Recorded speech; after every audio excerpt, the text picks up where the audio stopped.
Hello viewers and welcome to another session of the Wine Personality Profile series. As always, this is a program we believe we need to showcase to the world those people we think they are making changes to the mining and petroleum industry in Ghana and across Africa, for that matter, to let the world of the industry know what they are doing, their contributions to industry development. Today we are very, very privileged to have in our midst one of the industry greats. He's been around for a long time. He's seen the in and outs of things. He's followed the industry over the years. He's seen where things were down, where things picked up, and where we are now. He's in the person of Mr. Sam Bosomtwe. He's currently the exploration manager, Newmont Akyem mine. We are very grateful for your time today. Thank you. As usual, we want you to tell our viewers about yourself and how you entered into the mining industry in the first place. Yeah, thank you for this opportunity. As I said, my name is Sam Bosomtwe. I was born in Tarkwa, so I was born into the mining setup by the way of the birthplace. I took interest in mining at a later stage when I was in Tarkwa Secondary School, and had a couple of guys visiting us from School of Mines, trying to share with us the opportunities there too. Initially, I applied as a mining engineer. One of the interviewers said, "Why won't you try geology?" So he introduced me to Dr. Akyem. Yes. And fortunately, I was very close to Dr. Baku at the time. Yeah. So he also thought, yes, it would be good for me to look at geology rather than mining. So I picked the interest from there. And that's how come, right after school, I was interviewed for the geology and had an admission there. Right. Yeah, I mean, you had the interest though. And were you looking at coming this far? Were you looking at such a long career? No, it wasn't. Because when I went to School of Mines, we were only four. Yes. And four in a batch. Yeah. And those ahead of us were also four. And the miners were always around 10 plus. And it's like, oh, the Jews are not needed on the mine. Yeah. So actually it was a bit of an easy come for us. Yes. But things rather changed. And lucky for me, even within the mining, the metallurgy and the geology patch for that year, the geologists rather had employment right after school. And I had the opportunity to be with Ashanti Goldcorp at the time. And very interestingly, I was supposed to be the first School of Mines geologist with Ashanti. Right. At that time. Yeah. And that was the time too Ashanti was sort of transiting into looking at surface mining in its intent and purposes. Because Ashanti has lived on the underground mine for more than maybe a century at a time. So that was the time we were sort of recruited, and we started the surface exploration department, right, with some expatriates. So that's how life really started. Yeah, I think I had the opportunity to introduce you to a program that was in 1999. You're right. And then you were the exploration manager already. That was the Chief Geologist surface. Yes. Chief Geologist. Yes. I'm just trying to go back and trace your highlights. Okay. It's just many. What are the most important highlights in your career so far? Okay. I'll still talk about Ashanti because that is one area or one mine that I went through various stages of the career development. And that was the mine also that sponsored my MSc program, and I'm very grateful for Ashanti giving me that opportunity. Right. It's all started, like I said, after school, 1988, went to Ashanti. I was then the geologist at the time, ran through to become the senior geologist. So just about the time that I had this senior geologist position responsible for regional programs. Regional programs, but you know, the Ashanti Obuasi concession itself was very big. Yes. Yeah. So it was sort of subdivided into two units, where we have the western unit and the eastern unit. So the western unit was looking at the new areas outside the known mine sites, and that's where we discovered at the time, using soil geochemistry at the original levels and followed it up with trenching and blasting, to discover what we call the Gyabunsu trend. Right. So the Gyabunsu trend then gave much insight as to what can be seen of the main or the known Ashanti one.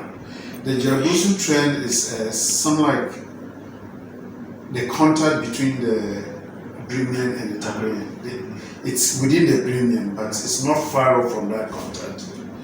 So based on that, we're also looking at what we can get from the western side of it. This is the Gyabunsu one is to the east. Then we looked at the western one. The western one we acquired as a new concession called Binsere concession, and added it to the old Ashanti mine lease. Right. So those areas is where the discoveries, and I can be proud of, the Anyankyerim of the world, the Binsere itself as a mine, and we came out with smaller ones because of agitation from the communities to be named with those pits. We stopped and began using T1, T2, T3 and stuff like that. Right, so when those things were coming in your time, then you feel excited. The geologist is always looking for a discovery, and if it's something that you want to cherish, then I can talk about this Binsere Anyankyerim trend and the Gyabunsu Sibi trend that was discovered in my time, or with a team of geologists that formed the surface mine at the time. All the others within the main one were projected from underground, so they were fairly easy. Though we were able to find some satellite bodies like the Black East and whatnot added to it. Right, but those outside it were discovered in our time, and that's the excitement we have. This is they definitely didn't come easy. No. What were your real force? What were your It's persistence.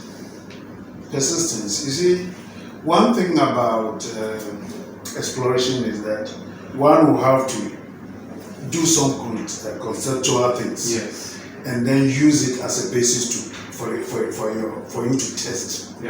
Okay. At the time, we did not have opportunity to use diamond drilling. We rather use RC and trenching. But what we realized that in some cases, the anomaly may be subdued due to erosion or due to some weathering and stuff like that. But once you have that indication of arsenic and gold, one want to check and test why is it not breaking? And that's where deep trenching using excavators was to our advantage at the time, and that helped a lot because the weathering has somehow overshadowed or subdued the anomaly, and most of the gold might have been leached out or something like that. But once you use the excavator beyond, and the safety caution was that you couldn't go beyond 1 meter. So when you use the excavator, you're able to do that much. And the excavator too has its own environmental challenges, but we managed within it that those areas that we limited it to areas of where there was some ease of doing it or was not going to impact so much on the communities. That's where we did that. As we're having a close and personal chat with Sam Bosomtwe. He is currently the exploration manager at Newmont Akyem mine. Some believe that as professionals, you need to inspire yourself and work harder to be part of any discovery in a mine. When you find yourself in that team, don't be an outlier. Make sure you work hard to be part of the team. Persistence. That is what professionals need to do. Don't look and shy away. Move on till something profitable comes out. And some also believe that always be mindful of the environment you are working in. The surrounding area counts a lot towards your success. Let's be mindful. Currently, the talk has been on local content and the gender diversity. What are your thoughts? Well, it's something that is coming up strongly, and I fully support that. In my own department, at least I have a lady geologist now, which I'm trying to look for another one if the opportunity comes. We want to. Newmont is very much awake with that sort of concept, and we're trying to also, those that we have, we encourage them and bring them up on some sort of affirmative action, which is very good. The local content, yes, we have. If you look at my records around Ashanti and those who came to do attachment programs or what they call dissertations or project work, you can always find me around them, because I had that passion to teach people or let them understand what we do in the industry. And for that period that I spent in Ashanti, I can count of about 20 students that I have to assist in one way or the other. In the same way, when I joined Daman and even right in Newmont, people that come around. The thing is, somebody helps you to maybe rise through, or somebody helps you to have this training that you are imparting. So it's also an opportunity for me to do same to these guys, that are young guys that are coming.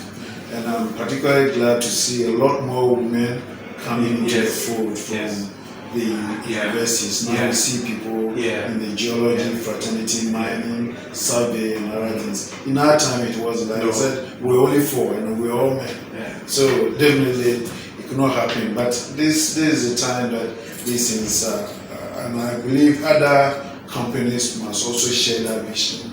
The only thing that we need to do is to prove ourselves in the midst of the competition that we have, either with expatriates or whatever. We have to prove ourselves worthy of people who will do the right thing. Once we are able to make the mark, there's no limit to where you can be. I went to Tanzania.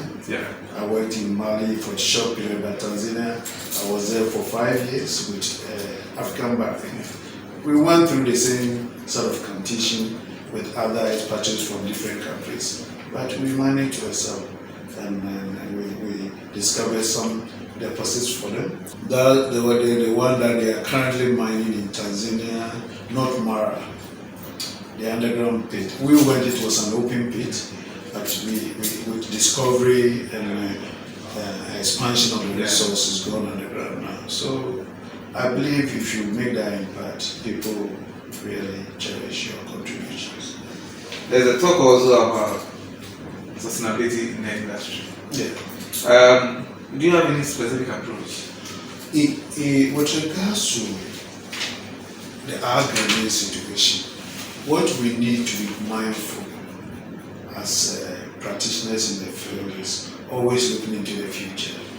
We have to insist on not looking at the current mining grade as a way of holding our reserves, but we should be able to store or find stockpiles even up to 0.5 if there is, to sustain life, because technology is changing in such a way that if we're able to store this, we can come back and mine. But if we don't do that and we throw them away, when we get the technology, where do we find them?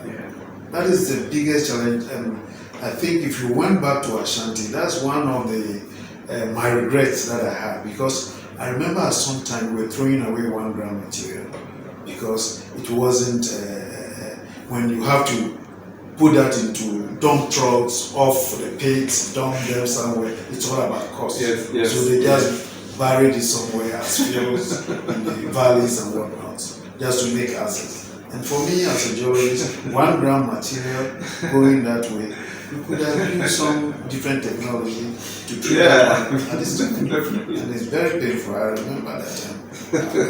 I have some regrets in that. It's not very close to the person I can tell you. Someone believes that, look, the best way for every professional is to have the passion to teach and carry your thoughts to the up and coming professionals. Let's prove ourselves in the midst of a challenge and be mindful and always look into the future, especially when it comes to reserves. Professionalism of the industry. Look back. way back and now, compared to all the places you've been to, are we getting there yet, or are we there already? Yeah, we are getting there, and thanks to the universities introducing new approach of maybe engaging people in the industry, like the modular system, which has helped people to develop themselves. Yes, because those times, in our case, for example, one will have to look at to traveling outside, because we do not have the opportunities from here, and it's always looking like, oh, one will have to read his masters in order to have something. But I don't think it's always the case. You know, if you can read even some more specific modules within the course, just to enhance your competencies in the areas that you have that interest, that alone, for me, is enough. Because in the industry, people, yes, you may think about qualification, but you don't necessarily have to look for PhDs and whatnot in order to make it. Unless you want to research into specifics. You don't need those. But once at least you have your masters on a specific area or area of your interest, and you build with it, it's good. I'm looking at two things. That people in the academia will be able to liaise with the people in the industry itself, right? So that we can share ideas. We can there should be that platform created. Like WAMS is doing is fine, but let's also use the official way of talking to the mining industry, that maybe we request that you give us some of your personnel to come to the university and handle some aspect of it. That is not being done at all. No, it's not being done. And it's like, you see, the individual here cannot go out there and say, I want to do this, I want to do it. Right? Because there's some confidentiality in the data that we are working with and dealing with. So for you to be out there, officially one must be asked to do it. Then he comes out and come and do it with a clear conscience that nobody is going to. Once we've done that, and also the attachment period and time for students, it's fine. But most of the time, the students come in with his examination and all other things at the back of his mind. So he's just walking through the process, but he's not imbibing a lot of the skill sets. And that's, for me, the only time you see them a bit serious is when they come and say it's nice service, because they know they will have to get it. They're looking for a job at the end of it. But the attachments thing has to be redefined. And those who are coming in to do data collection, it's too tight, and we need to look at that and help them out. I still want us to talk a bit more about the state of the industry. So let's look back.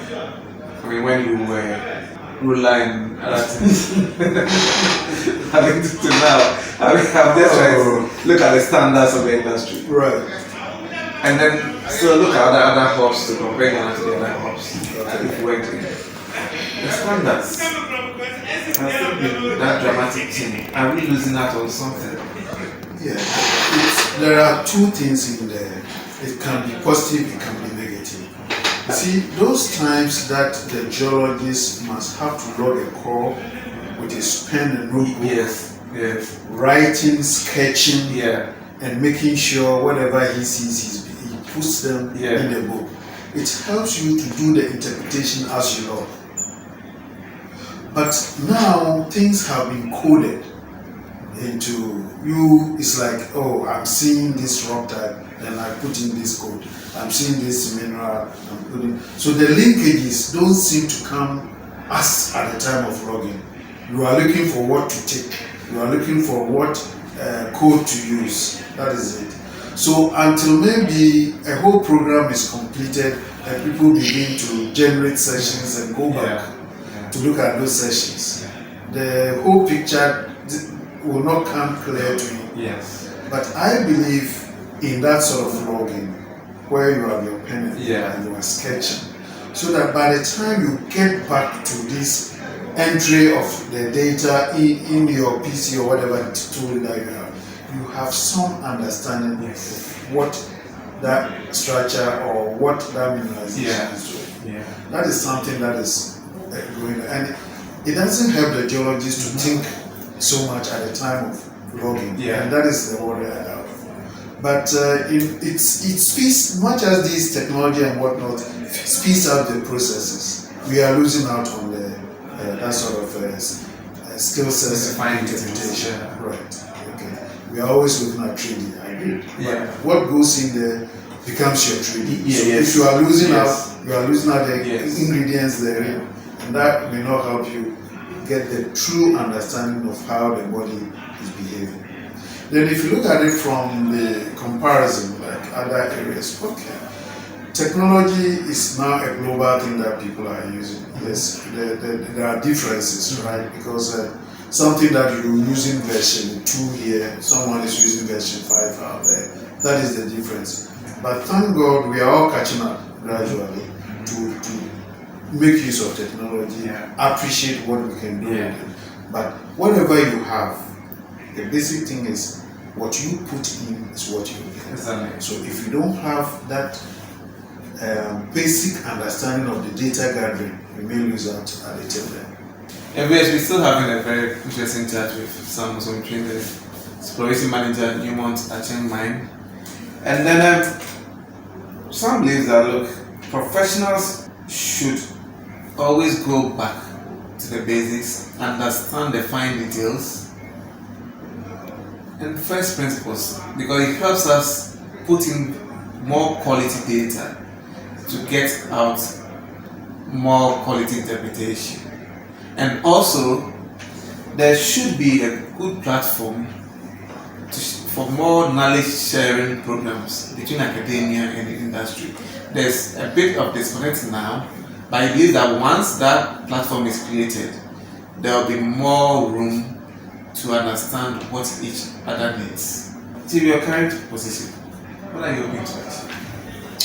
Yeah, I assume as we see it as a life of mine which we all have to sort of help to sustain or go beyond that. Obviously, we are looking at the district looking for new deposits and also looking at the potential and the need for the end of the day. So that is the target for my work now. At the moment, we are working on the 2 scenarios, be it surface or there's currently some drilling going on at the other side of the pit to check some bodies that we think back what the geophysicists have shown and the other technologies that Newmont is developing has shown. We want to drill test them. But we are drilling deep also to look at the underground potential, and they are all coming up quite good. So we're hoping that the narrative will change with respect to Akyem in a few years, maybe a couple of years ahead of us, by way of what we are currently handling and developing. But that sort of schedule has been more of you, very busy schedule since. Now are you able to split between these busy schedules and then things at home? Yeah, it's all about the family. Why are you at work in the first place? To generate some income for you and your family. So you have to do a very good balance between your work and your family. My family, for example, is based in Obuasi and Ayanfuri. So what I've tried to do is to work on a 5-6 roster system. So that once I finish with, 15-6 roster system. Once I finish with my 15 days, I have 6 days out there to at least have some fun with my family. And I have my old age mother in Tarkwa. So I do the triangular, what they call it, the golden triangle route. However bad it is, I have to do it at times. So it's a way of looking at what professional work demands and what your social life also demands. But if you don't give a clear balance and you don't work towards that, you'll be caught up in one of the messes that normal people will not want to see. Either you're losing your family or you're losing your job. But it's still not as easy as you. it sounds though. No, I'm just thinking, what has been your strength in doing all these things? You see, the excitement. All this while. Right. The excitement comes with the job. One, when you are happy with the people that you work. One. Two, maybe the motivation that you get from your package. Then three, your ability to share with other people and seeing the results of what you share. If you did that, you become inwardly, you become happy wherever you see people, right? Because it's like you plant something and you see it fruiting. And oh, is that what I planted? Oh no. Oh, this is what you feel that thing within you, and that is what is maybe keeping us going, right? Yes, we really need to balance our social and professional lives for successful work procedures, and also as a professional we need to have the ability to share your success and experiences with others. And for some, the most important thing to be able to balance your social and professional life is to be a good team player. So all professionals, he says, should be part of teams and always work towards achieving the success of the team. Chief, look, I'm still thinking. Yeah, but you see, you've seen so much. You've seen standards falling, standards up. You've seen the industry falling, industry up. You sit back now, look at all these scenarios. What do you think is really lacking in the industry as far as professionals are concerned? I will still borrow this Newmont concept of speaker. Somewhere along the line, I wanted to go into be a consultant for the small scale miners. You can see that someone walks in with a plan or what do you call it, a concession. He calls it a plan or something. He has a concession. And you can see that the ultimate area he wants to work is a river or a stream on this concession. But it's been approved and he's supposed to work on the hard or bedrock area. And you advise them, look, there are so many ways to deal with this. Don't go to the river. The gold is not in there. If you want to go there, that's a different thing altogether. But you go for this property or concession in order to explore and mine the hard area. So then go through these stages. No, they won't take that. They will not give you in time. For all you know, the next time they are with excavators sitting in that street. And this has contributed to the mess that we see around. So as professionals, please, let's be bold and speak up. But given the opportunity, what would you want to see being done differently? Okay, what I would suggest to Maniko or any of the regulators is that by their numbers, they alone can't do it. Yes. But they can, as they do for, say, mining operatives, where you have a blastman with a blastman certificate, a mine captain with a mine captain, they can certify these surveyors, environmentalists, geologists, by their own standards, certify them, and attach these people to those who are coming in for the concession, be it small or whatever scale they want. Then these people will be something like the link between the regulators and the owners of the property or the concession. These people will sign on to whatever activities and they have to submit a report, sign on by this certified. So should any of the inspectors go out there and see that mess or whatever has been created, then this certified man or certified professional who is signing on to their reports will be held responsible. You can then take away his license. If you did that, then you empower the professional guy to be able to have some control over this. Because in most cases, those who go in there are only looking for the gold and the money. They don't care about the environmental side, whether good or bad. They don't care. But if you are able to do that, then you have people also doing that, and it helps get first sanitize the systems. Yes. Two, you have provide some work or employ people. So one person can have 2 small scale groups dealing with it and monitoring them, and making sure they do the right thing. Because if I come to you and say, if you don't do what I tell you, I will not endorse your report to Minerals Commission or EPA. I think that will bring some fear in them. And those who go out there from the regulators must also support the certified guys to enforce the very regulations that we have. Exactly. If we did that, things will change. But if you leave it that because the regional minister or whoever has maybe recommended somebody, then that's it. Then we'll come back with these streams. They always get that problem. All being polluted. I want you to talk to young professionals, students, colleagues towards industry sustainability. Good. The game now is that technology is available for these young guys. We have a whole scheme of things to do, but one will have to develop his own passion.